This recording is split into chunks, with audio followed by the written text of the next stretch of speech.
திருமயம் அருகே தேக்காட்டூரில் அமைந்துள்ள அகஸ்தீஸ்வரர் கோவில் கும்பாபிஷேகம் வெகு விமர்சையாக நடைபெற்றது. சுற்று வட்டார பகுதிகளைச் சேர்ந்த ஆயிரக்கணக்கான பக்தர்கள் கலந்து கொண்டு அருள் பெற்று சென்றனர். புதுக்கோட்டை மாவட்டம் திருமயம் அருகே தேக்காட்டூர் கிராமத்தில் அமைந்துள்ள அகஸ்தீஸ்வரர் ஆலய மகா கும்பாபிஷேக விழா வெகு விமர்சையாக நடைபெற்றது. மங்கள இசையுடன் தொடங்கிய கும்பாபிஷேக விழாவில் தொடர்ந்து அணுக்கை, விக்னேஸ்வர பூஜை, வாஸ்து சாந்தி, லக்ஷ்மி பூஜை உள்ளிட்ட சிறப்பு பூஜை நடைபெற்றது. தொடர்ந்து 1ஆம், 2ஆம், 3ஆம், 4ஆம் கால யாகசாலை பூஜைகள் நடைபெற்றன.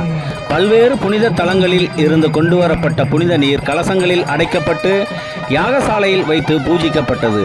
யாகசாலையில் வைத்து பூஜிக்கப்பட்ட புனித நீரை மங்கள இசையுடன் சிவாச்சாரியார்கள் தலையில் சுமந்து கோவிலை சுற்றி வலம் வந்தனர்.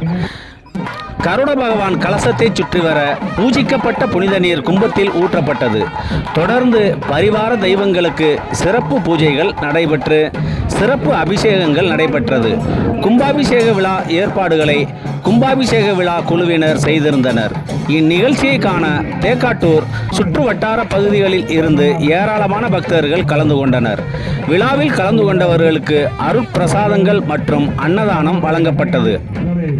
நமனசமுத்திரம் காவல்துறையினர் பாதுகாப்பு பணிகளை செய்திருந்தனர்.